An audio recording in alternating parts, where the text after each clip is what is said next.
Hello guys, welcome back to Tigers classes. जैसा कि आप सभी को पता ही है कि इस चैनल पे आपको मैं डेली 15 से 20 मिनट का वीडियो डाल रहा हूँ, जो किसी भी इलेक्ट्रिशियन या फिर किसी भी एग्जाम, जो अपनी इलेक्ट्रिकल एग्जाम होती है दोस्तों, उसके लिए बहुत ही इंपॉर्टेंट है। खास करके जो अपनी आने वाली 2022 में एमपीटीओ, जिसके लिए दोस्तों बहुत ही इंपॉर्टेंट क्वेश्चन है। इसमें ऑनलाइन क्वेश्चन दिए हुए है। जो ये बुक है दोस्तों, रुकमणी द प्लेटफॉर्म, उसमें दोस्तों उन्होंने क्या किया, सभी का जो निचोड़ होता है सभी बुकों का, उन्होंने यहाँ पे निकाल के दिया है दोस्तों। तो दोस्तों इसको चलिए स्टार्ट कर रहे हैं हम। तो दोस्तों इस सीरीज में आज है संधारित्र। जैसे कि उस दिन मैं आपको संधारित्र यहाँ पे आपको क्लास को मैंने खत्म किया था, तो दोस्तों थोड़ा सा देख लेते हैं आगे का संधारित्र क्या होता है फिर से एक बार। तो दोस्तों देखिए, संधारित्र यह एक ऐसी व्यवस्था है जिसके द्वारा आवेश की उपयुक्त मात्रा को एकत्रित किया जा सकता है। जैसे कि आप सभी को पता है, बचपन से आप सबने देखा है कि संधारित्र क्या होता है। सभी को पता है कैपेसिटर जो होता है मोटर पंखे में लगा हुआ होता है, ठीक है।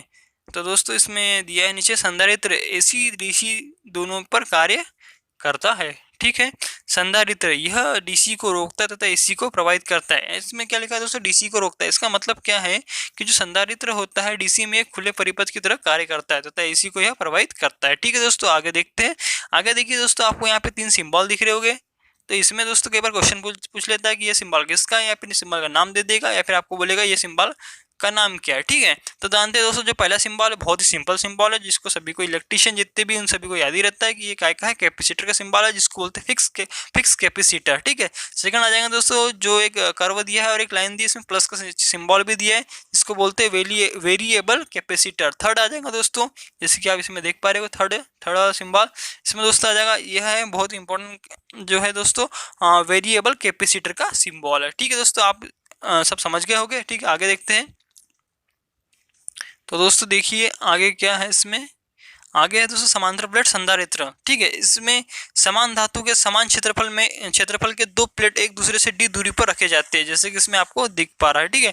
और आपको दोस्तों अगर कैपेसिटर का सिंबल पूछता है, जैसे देखिए तो यहाँ पे दोस्तों दिया हुआ है, यह है सिंबल कैपेसिटर का, जैसे कि आपको मैंने सामने बताया वही वाला है, ठीक है।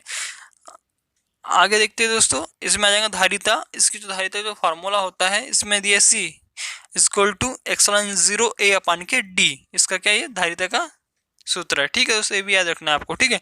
अब आ जाता है कैपेसिटर, मतलब कि संधारित्र विद्युत स्थितिक क्षेत्र में ऊर्जा संचित रखता है। बहुत ही इंपॉर्टेंट क्वेश्चन है एग्जाम की दृष्टि से। संधारित्र की धारिता निम्न तथ्यों पर निर्भर करती है दोस्तों। यह आपको तीनों चीज हमेशा हमेशा के लिए याद रखना जरूरी है। तो पहला आ जाएगा संधारित्र की सतहों के क्षेत्रफल, मतलब कि इसका जो एरिया होता है उस पर निर्भर करता है। दूसरा आ जाएगा संधारित्र के दोनों प्लेटों के बीच की दूरी, डिस्टेंस, जिसको बोलते हैं डी, यहाँ पे जो डी से दर्शाया। तीसरा आ जाएगा दोनों प्लेटों के बीच के माध्यम पर, मतलब कि एप्सिलॉन 0। ये दोस्तों कई बार एग्जाम में पूछा जाता है कि कैपेसिटर की जो धारिता होती है किन किन तथ्यों पर निर्भर करती है, तो इन तीनों पर यह निर्भर करती है, ठीक है दोस्तों। इतना आपको समझ में आ गया होगा, ठीक है। आगे चलिए। संधारित्र का समूहन, मतलब कि जो कॉम्बिनेशन ऑफ कैपेसिटर के समूहन कितने प्रकार के होते हैं, ठीक है। संधारित्र का समूह 2 प्रकार से किया जाता है। फर्स्ट आ जाएगा श्रेणी संयोजन, सेकंड आ जाएगा समांतर संयोजन। पहला आ जाएगा श्रेणी संयोजन। इसमें जानते हैं दोस्तों, सभी को पता ही कि श्रेणी संयोजन क्या होता है। इस क्रम में पहले संधारित्र का दूसरा सिरा दूसरे संधारित्र के पहले सिरे से तथा दूसरे संधारित्र का दूसरा सिरा तीसरे संधारित्र के पहले सिरे से जुड़ा हुआ होता है, ठीक है दोस्तों। इतना तो आपको पता है, लेकिन इसमें आपको दोस्तों एक बात याद रखना है जो कि बहुत ही इंपॉर्टेंट है दोस्तों। देखेंगे आगे क्या होता है। तो देखिए इसमें क्या है कि जो इसका फार्मूला है दोस्तों, यह बहुत ही इंपॉर्टेंट है, क्योंकि जो प्रतिरोध होता है उसका जो समांतर क्रम का फार्मूला होता है, सेम इसमें सीरीज में लगता है। कहाँ पे, यहाँ पे कैपेसिटर में, इसलिए आपको बहुत ही इसको याद रखना है, ठीक है। संयोजन तो सेम वैसी होगा जैसे कि आप यहाँ पे देख पा रहे हो, संयोजन ये सेम ऐसी होता है सभी का, ठीक है। इसका लेकिन फार्मूला बहुत इंपॉर्टेंट है दोस्तों। तो इसका formula 1/c equal to 1/c1 plus के 1/c2 प्लस के 1/c3, ठीक है। इस फार्मूले से इसका जो भी मान रहता है दोस्तों, उसको अपन ज्ञात कर सकते हैं, ठीक है। आगे देखेंगे। इस प्रकार के संयोजन में धारा समान तथा वोल्टेज अलग अलग होती है, ठीक है दोस्तों। आप सभी को पता ही कि जो सीरीज कनेक्शन होता है उसमें धारा समान होती है तथा वोल्टेज अलग अलग होता है। अगर समांतर क्रम में पूछता तो उसमें क्या होता है, वोल्टेज सब में इक्वल होता है लेकिन धारा अलग अलग होती है, ठीक है। अब आ जाएगा समांतर क्रम।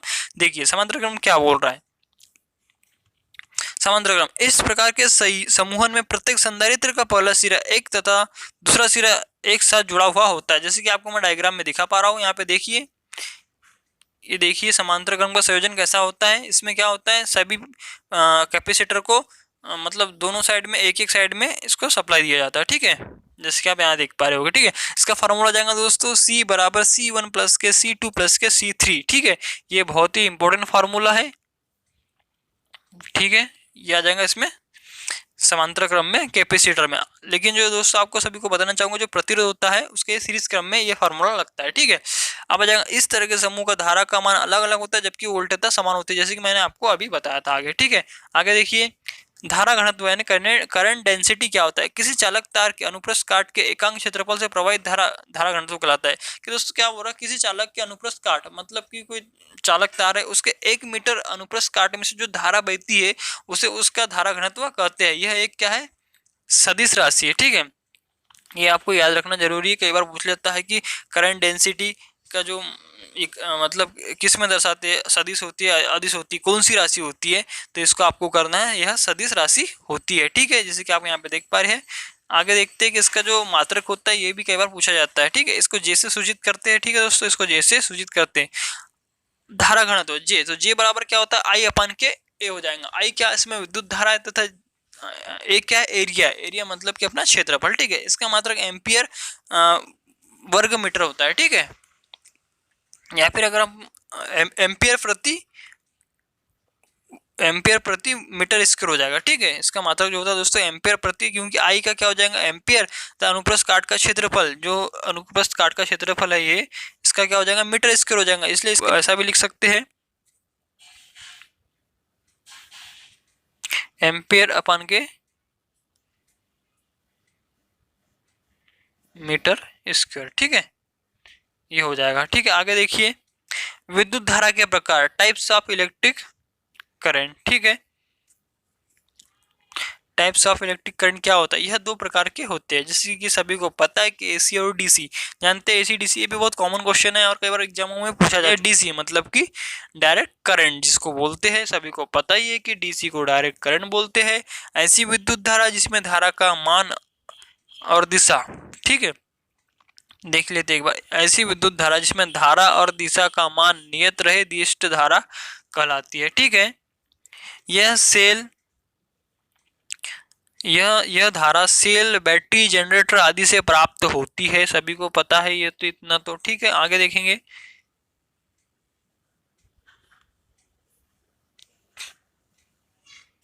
इसका उपयोग कहाँ कहाँ होता है, मोस्ट इंपोर्टेंट है, कई बार एग्जाम में पूछा जा चुका है कि जो डिस्क धारा होती है डीसी करंट का उपयोग कहाँ कहाँ होता है। पहला आ जाएगा इलेक्ट्रोप्लेटिंग में, दूसरा आ जाएगा आर्क वेल्डिंग में, तीसरा आ जाएगा बैटरी चार्जिंग में, तीसरा आ जाएगा इलेक्ट्रॉनिक उपकरणों के प्रचालन में इत्यादि, ठीक है। तो आपको याद रखना है क्योंकि कई बार एग्जाम में यह पूछा जाता है कि डीसी का उपयोग कहाँ कहाँ होता है, ठीक है। आगे देखिए एसी मतलब कि अल्टरनेटिंग करंट, ठीक है। एसी ऐसी विद्युत धारा जिसमें धारा और दिशा का मान एक नियत दर पर परिवर्तित होते रहते हैं, प्रत्यावर्ती धारा कहलाती है, जिसको हम एसी करते हैं, एसी कहते हैं, ठीक है। तो आपको समझ में आ गया होगा। देखिए एसी का इसमें डायग्राम बना के दिया हुआ है, ठीक है, आपको समझ में आ रहा है। ये धारा अल्टरनेटर से प्राप्त होती है, एसी जनित्र जिसको कहते हैं, ठीक है। इसका उपयोग कहाँ कहाँ होता है जानेंगे। घरेलू उपयोग, सभी को पता है कि घर में हमारा जो सप्लाई आती है दोस्तों वो एसी सप्लाई आती है ट्रांसफार्मर के द्वारा, ठीक है। सेकंड आ जाएगा औद्योगिक क्षेत्र, जितने भी इंडस्ट्रियल क्षेत्र होते हैं वहाँ पे भी एसी का उपयोग किया जाता है। थर्ड आ जाएगा प्रकाश, उष्मा, ठंड, यांत्रिक ऊर्जा प्रदान करने वाले उपकरणों को प्रचालित करने में। जैसे कि आपको पता है यांत्रिक ऊर्जा प्रदान करने वाला क्या होता है, मोटर क्या होती है दोस्तों, विद्युत धारा को यांत्रिक ऊर्जा में प्रदान करती है, ठीक है। तो सभी को पता ही रहता है, तो कॉमन क्वेश्चन दोस्तों। तो आपको सभी को पता होगा कि जो एसी होता है उसका यूज कहाँ का होता है। आप जानते हैं एसी और डीसी में मेन डिफरेंट क्या क्या होता है, ठीक है। ये भी यहाँ से भी कई बार 1-2 क्वेश्चन पूछे जा चुके हैं एग्जाम में। जानते हैं एसी क्या होता है, देखिए एसी के साथ विद्युत लेपन, बैटरी चार्जिंग जैसी प्रक्रिया नहीं की जा सकती, ठीक है। इसमें क्या बोल रहा है, एसी बैटरी चार्जिंग तथा ये नहीं की जाती, ये तो सभी को पता है, कॉमन सी बात है, ठीक है। अब आ जाएगा डीसी के साथ से विद्युत चार्जिंग, बैटरी भी चार्जिंग होती है, देखिए विद्युत लेपन, बैटरी चार्जिंग की जा सकती है, ठीक है। तो आपको समझ में आ गया। सेकंड आ गया एसी को दूर तक भेजना, एसी को दूर तक भेजना सुविधाजनक होता है क्योंकि इसमें ऊर्जा का ह्रास कम होता है। इसीलिए आप लोगों ने देखा होगा जितनी भी हमें ट्रांसमिशन लाइन होती है, बड़ी बड़ी लाइनें होती है, वो क्या की होती है, एसी की होती है। 132 केवी, 400 केवी, ठीक है दोस्तों, ये सब क्या होता है, एसी की होती है। अब सेकंड देखेंगे, डीसी को दूर तक भेजना सुविधाजनक नहीं होता क्योंकि इसमें ऊर्जा का ह्रास मतलब कि लॉसेस अधिक होते हैं, ठीक है। आप तीसरा पॉइंट देखेंगे, श्रवण, इसका परिणाम और दिशा समय के साथ बदलता है। सभी को पता है, अभी मैंने बताया आपको, इसका परिणाम और दिशा समय के साथ बदलता है। तीसरे में आ जाएगा अपना जो डीसी करंट है, इसका परिणाम और दिशा समय के साथ नहीं बदलता। यह क्या होता है, ये ऐसी स्थिर रहती है, ठीक है दोस्तों, आपको पता हो गया इतना। अब चौथा आ जाएगा आवृत्ति। 50 हर्ट्ज होती है इंडिया में, अपनी जो भारत की जो फ्रिक्वेंसी वो कितनी होती है, 50 हर्ट्ज होती है, तथा इसमें परिवर्तन की छूट जो टॉलरेंस होता है ±3 रखा हुआ है, ठीक है। ये इंपॉर्टेंट एग्जाम की दृष्टि से कि जो फ्रिक्वेंसी होती है इंडिया की 50% होती है, हाँ 50 हर्ट्ज होती है, तथा टॉलरेंस ±3% होता है, ठीक है। अब आ जाएगा चौथा डीसी। डीसी की जो फ्रिक्वेंसी होती है वो 0 होती है, ठीक है, सभी को पता है इतना, ठीक है दोस्तों। देखिए आगे पांचवा पॉइंट देखते क्या बोल रहा है, एक पूरे चक्कर के लिए एसी का औसत मान 0 होता है। जो एक बोल रहा है कि एक पूरे चक्कर के लिए जो एसी होती है उसका एवरेज वैल्यू क्या होती है, 0 होती है। डीसी का औसत मान मूल मान के बराबर, डीसी का औसत मान मूल मान के बराबर होता है, ठीक है। छठवां पॉइंट देख लेते क्या बोल रहा है, चुंबकीय प्रभाव पर आधारित अमीटर या वोल्टमीटर से एसी को नहीं मापा जा सकता क्योंकि इसे एसी का मान 0 ज्ञात होता है, ठीक है दोस्तों। आप समझ रहे होंगे क्या पढ़ रहा हूँ यहाँ पे, जो मैं पढ़ रहा हूँ आपको समझ में आ रहा होगा कि इसमें क्या बोल रहा है कि जो चुंबकीय प्रभाव पर आधारित होता है, जो मैग्नेटिक इफेक्ट होता है, उसमें जो वोल्टमीटर होता है, अमीटर होता है, वो एसी को नहीं मापा जा सकता क्योंकि इसमें एसी का मान 0 ज्ञात होता है, ठीक है। उसी प्रकार जो अगर हम डीसी में चलते हैं, देखिए डीसी में क्या बोल रहे हैं, चुंबकीय प्रभाव पर आधारित अमीटर या वोल्टमीटर से डीसी माप सकते हैं, मूविंग कॉइल बोलते हैं, ठीक है। डीसी मापा जा सकता है जो उसका वास्तविक मान दर्शाता है, ठीक है।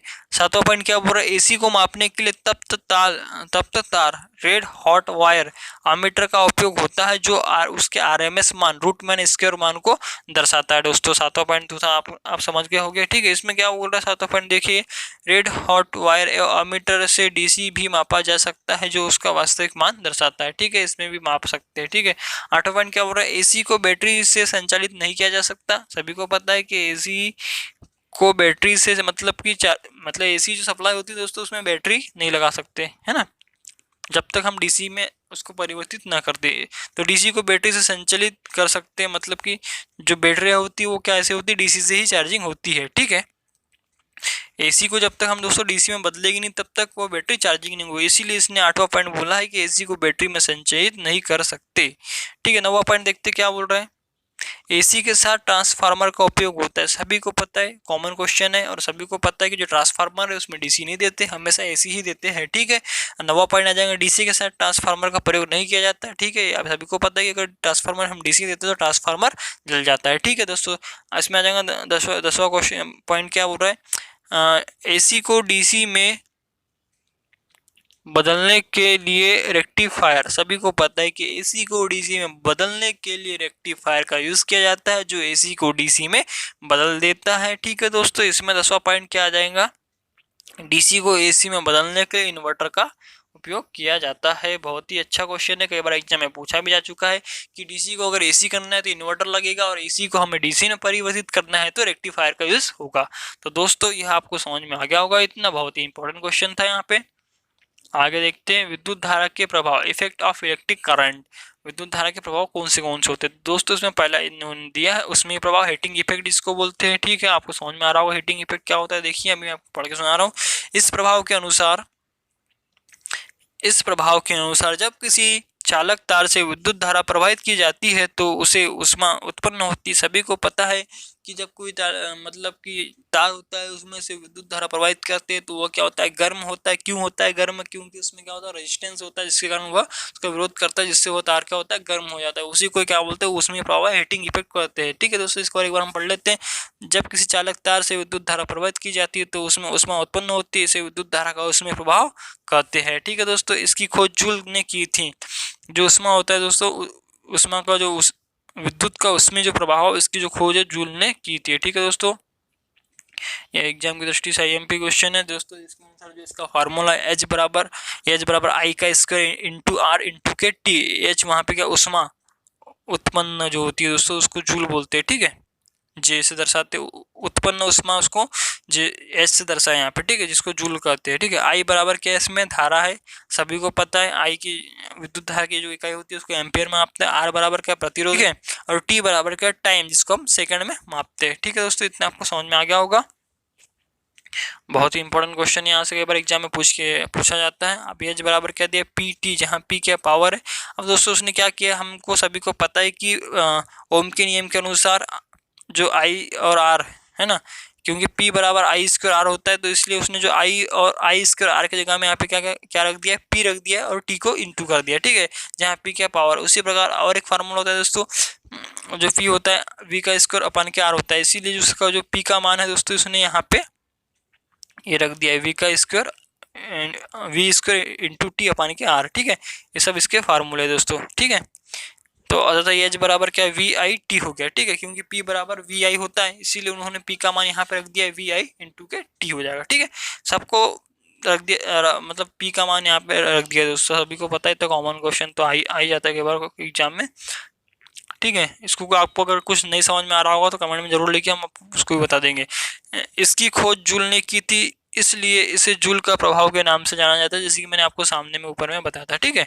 One board of trade unit BTU कितना होता है, मतलब इसमें दिया है 36 × 10 पर 5 जूल के बराबर होता है। एक बीटीयू कितना होता है अगर ये पूछता है दोस्तों अपने को, तो 36 × 10 पर 5 जूल के बराबर होता है, ठीक है।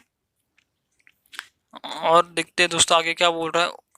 उसमें प्रभाव पर आधारित उपकरण, पहला है दोस्तों आप सभी को पता है कॉमन विद्युत प्रेस, ठीक है। सेकंड में इलेक्ट्रिक हीटर और थर्ड में आ जाएगा बल्ब, ठीक है। इतना आपको सभी को पता ही है। अब जानते हैं विद्युत प्रेस, ठीक है, इसका जो उदाहरण है, ठीक है, उपकरण है। उसमें प्रभाव पर आधारित उपकरण क्या होता है, विद्युत प्रेस, ठीक है, ये देख लीजिए। अब इसमें अंदर में क्या क्या होता है और क्या इसमें लगा जाता है। तो इसमें देखिए कॉमन बात आपको सभी को पता ही होगी कि इसमें अभ्रक एक प्लेट होती है, अभ्रक का एक प्लेट होता है जो ऊष्मा का सुचालक किंतु विद्युत का कुचालक होता है। जो क्या होता है दोस्तों, ऊष्मा का सुचालक होता है लेकिन विद्युत का कुचालक होता है, ठीक है। जिसमें क्या होता है, जिस पर नाइक्रोम नाइक्रोम क्या होता है, निकल प्लस क्रोमियम। आपको इतना समझ में आ गया होगा कि कुंडली होती है, जब इसमें विद्युत धारा प्रवाहित की जाती है तो यह गर्म हो जाती है। क्यों हो जाती है, क्योंकि ये उष्मा के इफेक्ट के कारण गर्म होती है, ठीक है। तो आपको दोस्तों अगर पूछता है कि जो विद्युत प्रेस होती है, इलेक्ट्रिक आयरन होती है, उसमें जो अभ्रक होता है वो क्यों क्या क्या करता है, तो इसमें आ जाएगा जो अभ्रक होता है दोस्तों, जो उष्मा का सुचालक होता है तथा विद्युत का कुचालक होता है। अपन हाथ पकड़ते हैं तो उसको गर्म तो लगेगा लेकिन करंट नहीं लगेगा, इसलिए वहां पे अभ्रक लगाया जाता है, जो क्या करता है उष्मा को अपने में से जाने देता है लेकिन विद्युत को कुचालक है, ठीक है। और जो उसके अंदर की जो कॉइल होती है दोस्तों, वो निकिल प्लस क्रोमियम मतलब कि नाइक्रोम की बनी हुई होती है, ठीक है। आगे देखेंगे, नाइक्रोम का प्रतिरोध और गलनांक उच्च होता है, ठीक है।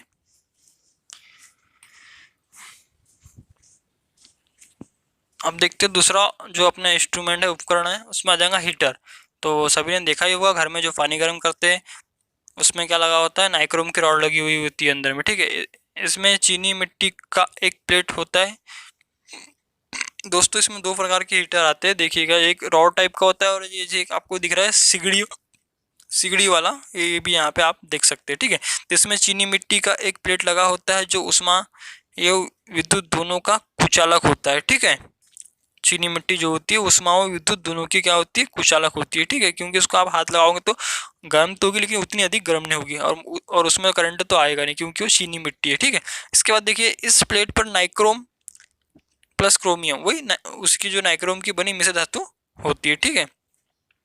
थर्ड ऑप्शन देखेंगे दोस्तों, देखिए ये इसको आपको याद रखना है कि जो नाइक्रोम होता है निकल प्लस क्रोमियम का बना हुआ होता है। थर्ड ऑप्शन देखेंगे हम बल्ब, इसमें कांच का एक बर्तन होता है जिसमें टंगस्टन धातु का बना हुआ फिलामेंट होता है। सभी को पता है जो बल्ब होता है उसका जो फिलामेंट बना होता है वो काय का बना होता है, टंगस्टन धातु का बना होता है, ठीक है।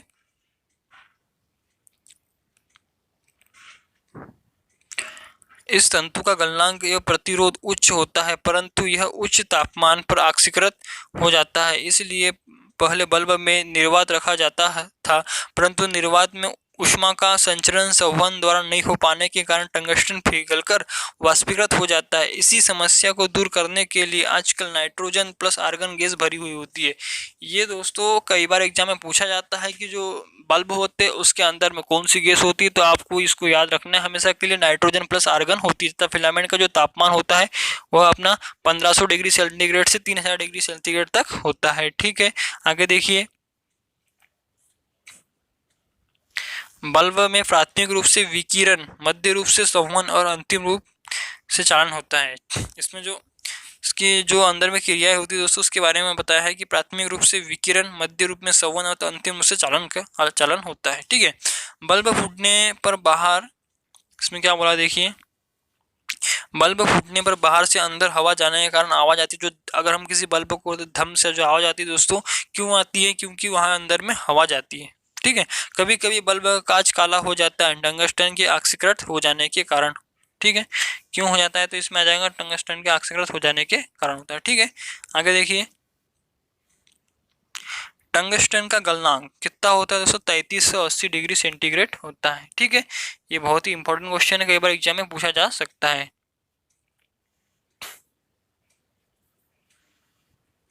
जो टंगस्टन होता है उसका गलनांक 3380 डिग्री सेंटीग्रेड होता है। अब दोस्तों देखेंगे आगे चुंबकीय प्रभाव या फिर मैग्नेटिक इफेक्ट क्या होता है। ठीक है, तो मैग्नेटिक इफेक्ट, चुंबकीय प्रभाव, किसी धारावाही चालक के चारों ओर क्षेत्र पैदा हो जाता है। किसी धारावाही चालक के चारों ओर चुंबक क्षेत्र पैदा हो जाता है, यह विद्युत का चुंबकीय प्रभाव कहलाता है। तो दोस्तों ये जानते कैसे होता है? जैसे कि दोस्तों हम किसी कंडक्टर में विद्युत धारा जब प्रवाहित करते हैं तो उसके चारों ओर क्या होता है? चुंबकीय क्षेत्र पैदा हो जाता है, उसे ही चुंबक क्षेत्र का प्रभाव करते हैं। इसकी खोज एच.सी. ओस्टर्ड ने किया था। ठीक है, आगे देखेंगे क्या बोला उन्होंने।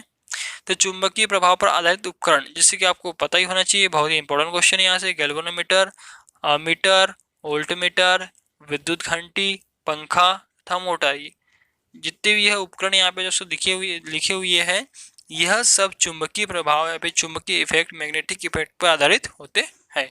तो दोस्तों नेक्स्ट देखेंगे विद्युत धारा का प्रभाव क्या होता है? रासायनिक प्रभाव। ठीक है, केमिकल इफेक्ट इसको हम बोलते हैं। तो केमिकल इफेक्ट में देखेंगे अम्लीय विलयनों में से विद्युत धारा प्रवाहित करने पर विलयन में घुले पदार्थ अपने अवयवों में विभाजित हो जाते हैं। यह विद्युत धारा का रासायनिक प्रभाव कहलाता है। तो दोस्तों बहुत ही अच्छा मतलब ये इफेक्ट है, अपना थर्ड इफेक्ट है, जिसमें क्या होता है हमारी जो बैटरी होती है उसमें क्या होती है? रासायनिक क्रिया होती है अम्लों के कारण, जिससे क्या होते हैं? रासायनिक क्रिया से विद्युत धारा बनती है दोस्तों, उसी को यहाँ पे दिखाया गया है। ठीक है, तो देखेंगे आगे। इसमें दो छड़ होती है, कैथोड होता है, एनोड होता है। टेतन यहाँ पे जो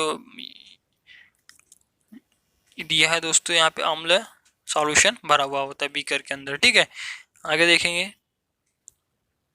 इसकी खोज माइकल फेराडे ने किया था। ठीक है दोस्तों, यह आपको याद रखना है कि जो रासायनिक प्रभाव है इसकी खोज किसने की थी? माइकल फेराडे ने की थी। वैसा विलयन जिसमें विद्युत धारा प्रवाहित हो सके विद्युत अपघट्य कहलाता है। बहुत ही अच्छा क्वेश्चन दोस्तों, ये भी एग्जाम में पूछा जा चुका है कि जो विलयन हो वैसा विलयन जिसमें विद्युत धारा प्रवाहित हो सकती है उसको विद्युत अपघट्य कहलाता है। विद्युत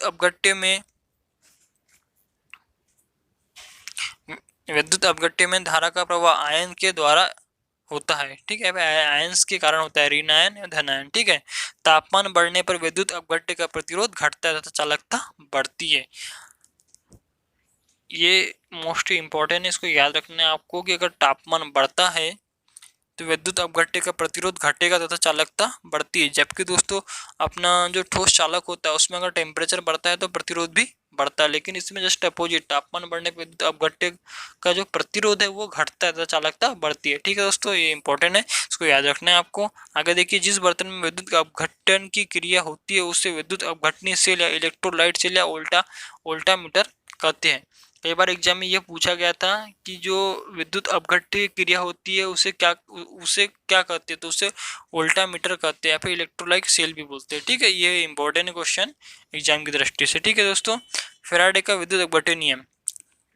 तो दोस्तों आज के लिए इतना ही है। तो आपको दोस्तों मैं समझता हूँ कि अच्छा लगा होगा। इसमें मोस्ट इम्पोर्टेंट पूरे फैक्ट ही दिए हुए हैं और पूरे जितने भी एग्जाम में दोस्तों क्वेश्चन आए हुए वो भी इसमें है, जो कि इससे कई बार एग्जाम में क्वेश्चन रिपीट हुए हैं दोस्तों। यहीं से मतलब जितने भी क्वेश्चन आए हुए हैं यहाँ पे सब डाल के हो चुका है इसमें, ठीक है।